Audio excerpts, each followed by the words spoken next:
Today I'm going to show you how to assemble the 10-inch 15 amp Warrior table saw that I got from Harbour Freight Tools.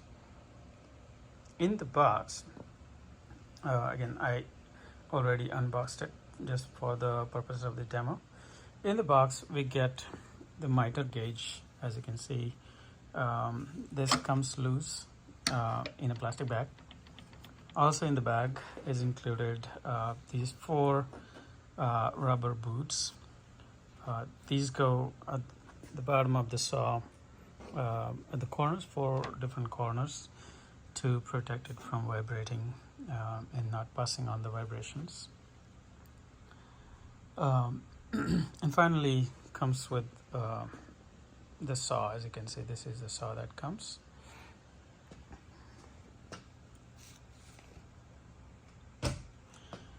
The saw does not come with a saw blade, so I picked up this saw blade from the bare 10-inch saw blade from Harbour Freight. Again, the saw blades come in various different types, so maybe for another video.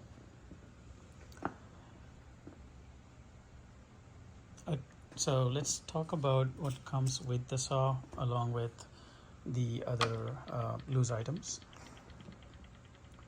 First of all, on the left of the saw, you can see attached to the saw is the rail. This is the rail. And then right above the rail, you'll see there is storage for the support wedge, which you can use to push the wood while cutting. On the right hand side, you'll see attached are these 2 blade guards. And right below that there are 2 different wrenches. They're actually same wrenches. We will need those to install and remove the saw blade. On the back of the saw we have a housing for storing the miter gauge. Remember, this comes loose in the beginning, but later on you can put the miter gauge in this housing for storage. This is the exhaust for the sawdust. I attached a dust bag here, but the saw does not really come with a dust bag. The controls on the saw are very straightforward. As you can see, this is the on and off switch, green and red buttons. Over here we have 3 different controls. This round circular control is basically the bevel adjuster, where you can adjust the angle of the saw from 0 degrees to 45 degrees depending on the type of cut you want to do. Secondly, there is this handle. This is the blade height adjuster handle, which you can turn it clockwise or anti-clockwise. If you do it clockwise, you would be raising the blade up, and if you do it counterclockwise, you'd be lowering the blade down. Again, depending on the type of the wood you're cutting, you would be adjusting the height accordingly. And over here, this is the lock nut. This basically locks the position of the angle of the saw. So make sure, by default it does, as you can see, the bevel angle does not align with 0 by default, so you might have to loosen it and pull it a little bit more so that your blade is straight, upright and squared. Now let's install the saw blade and the rails. First of all, attached to this saw, basically, as you can see, this is the saw knife. I just pulled it out, but by default this will be all the way in for shipping purposes, right? So, and then this blade installation guide is generally attached to the saw blade. So I just removed it. Basically it's a 8-step process. You can just go through. It's not that complicated. First things first is this plate. As you can see, we have to remove that table, the plate that covers the blade and opens the blade insert. Basically, as you can see, there is a notch here, You put your finger in it and pull the plate up, it comes out. In my case, I removed it already because I just found out that this was pretty tight in my case, and just for the purpose of the demo, I removed it ahead of the time. Inside the insert here, as you can see, this is the arbor assembly where the blade is going to go, and this shiny nut, as you can see, is what we have to remove. We have to remove that nut and the oblong washer beneath it. So there are two washers. We remove one of them along with the nut, so we can insert the blade in. This is the blade knife we were talking about. It is generally in a lower position, and you can raise it depending on again the height of the blade, using this lever, plastic lever, as you can see bound down there, that one. You can raise it up to unlock the blade, and then it can come up or down. So at this point, as you can see, the nut is fairly below this protective housing, so it's not very accessible. So we're going to use the handle, the blade handle, to raise this arbor all the way up, so the nuts are very easily accessible.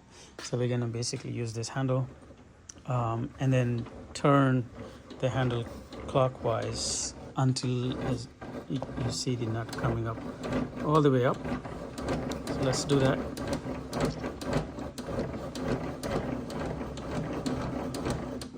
As you can see,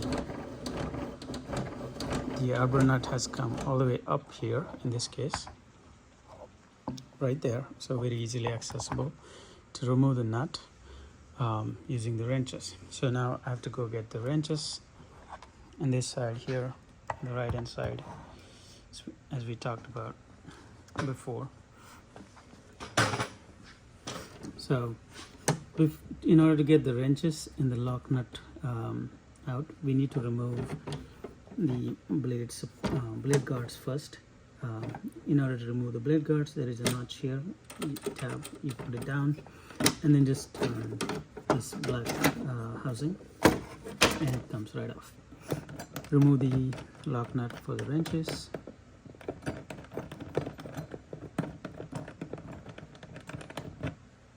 Store it securely. Make sure you don't lose it. Now you have the wrenches. You're gonna come back up here. So if we have two wrenches, first wrench we have to use to hold the oblong washer, because the nut, the blade nut goes against it. For the first time you're installing the blade, you'll notice that the nut is actually loose. In my case, it was loose, and I heard, and generally it is loose for the first time. So this is the nut. And then the washer is something you should be just able to pull it out like that. Remember to put the second washer in, don't pull that out. In my case, initially, this washer was very tightly attached to the other washer. So I had to separate them using the wrench. I just basically, tapped on the washer a few times, and it came loose, and then I got it out. At this point, we're ready to put the blade on. Now, it's very important to put the blade correctly.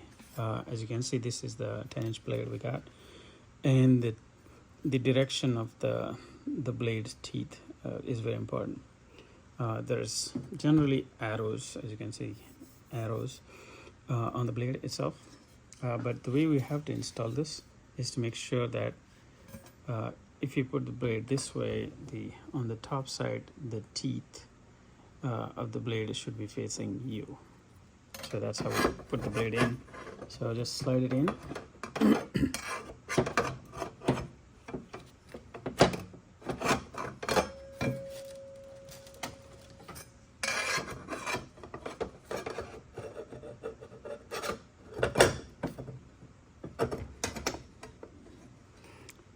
And then we're going to put the washer first to lock it in place.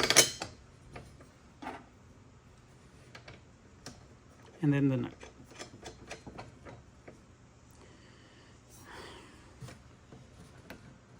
Again, we're going to use the 2 wrenches, one to hold the washer in place, and the second one to tighten the nut, the blade nut. Just make sure it's snugly tight. And that's it. Now we can store our wrenches back into place.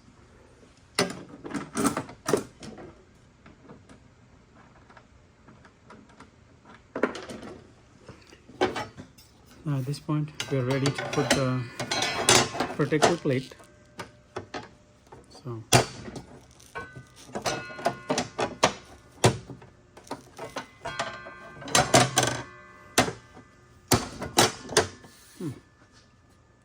there you go.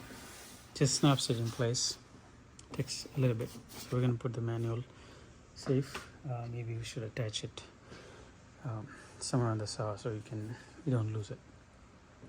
So at this point, we're going to put the blade guards in place. They are always installed like this sides going up.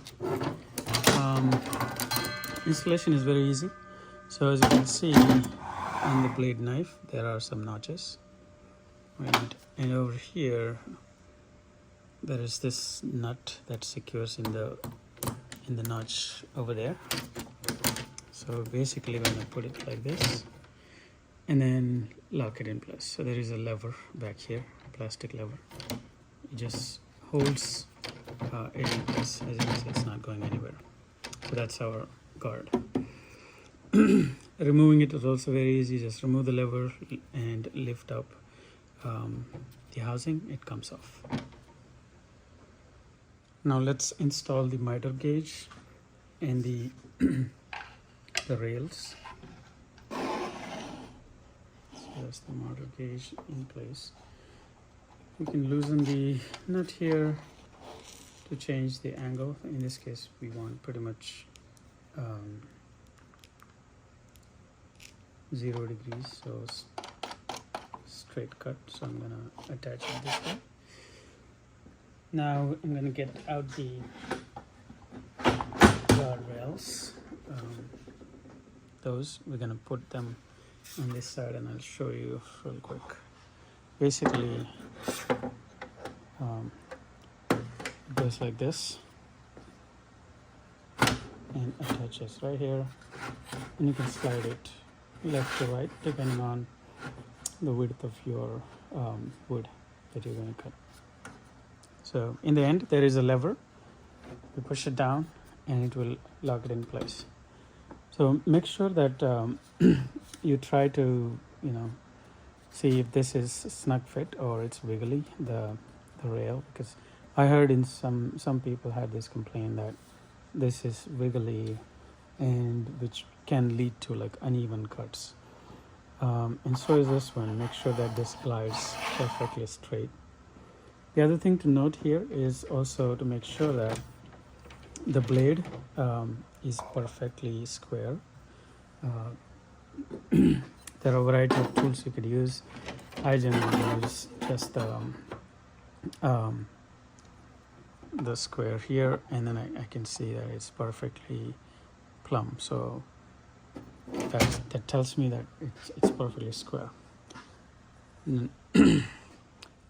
So now, since the guardrail is in place, and I have a piece of wood, we're gonna cut it for the demo. So we should be using this wedge, the support wedge that comes with it, so we don't have to put our fingers while pushing the wood up against the blade.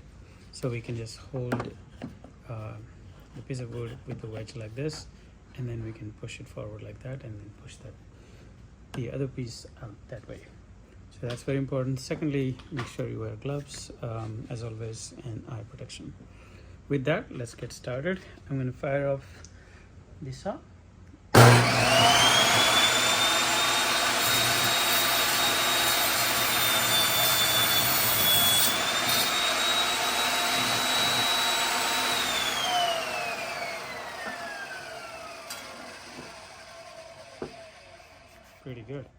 as you can see. I'm gonna feel the cut. I think it looks very smooth. In fact, pretty much like a finished piece of wood here. Very smooth. So that's the first cut. With that, we conclude this demo. The saw comes pretty good. The noise levels are, I think, very similar to my miter saw, and for the matter of fact, very similar to the circular saw.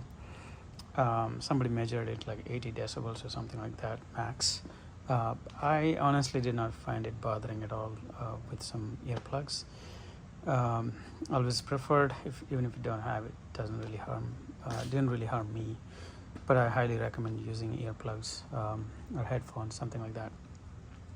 Otherwise, looks really good. If you have any questions, let me know. Otherwise, enjoy the saw.